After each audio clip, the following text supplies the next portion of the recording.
Hello everyone. Today's topic is gastrulation in cheek. In cheek, gastrulation is a prolonged process. It is initiated soon after the beginning of incubation after laying of the egg and is completed in about 4 days. Just after the formation of hypoblast, thickening in the central posterior region of area pellucida begins, which assumes a cephalocaudal elongation. This elongation is clearly visible by the end of 12 hours of incubation, and its further condensation of cells leads to the formation of primitive streak. Primitive streak is formed as a result of an inductive interaction of the epiblast with the hypoblast layer. Orientation of primitive streak is under the influence of hypoblast. Initial elongation of primitive streak is in both cephalic and caudal direction, but during latter stage of development, extension occurs only in cephalic direction.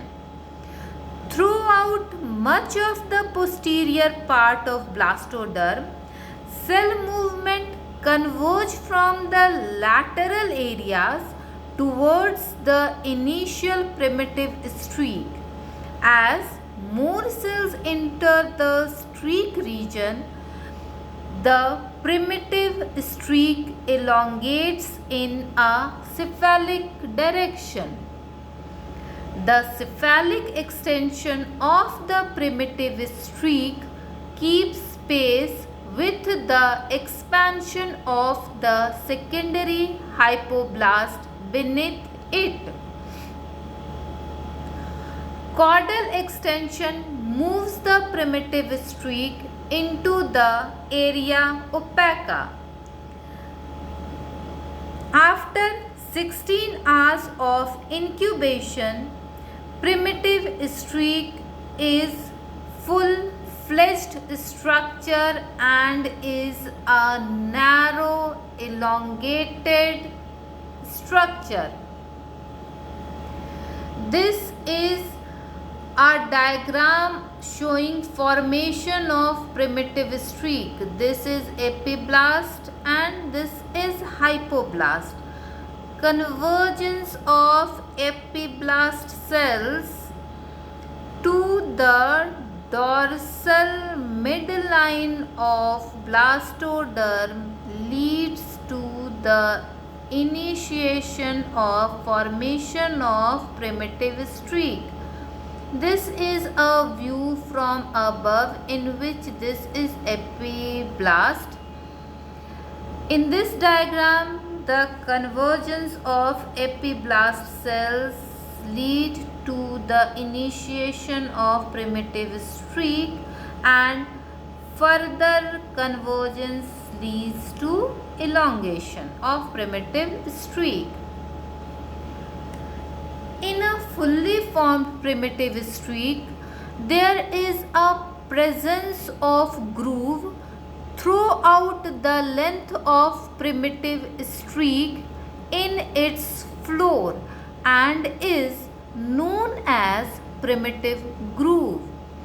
On both sides of primitive streak, primitive groove is flanked by a thickened margin known as primitive ridge. At the cephalic end of primitive streak, there is a presence of local thickening which is called Hansen's node. This is a dorsal view of the entire chick embryo in the primitive streak stage. This is area opaca.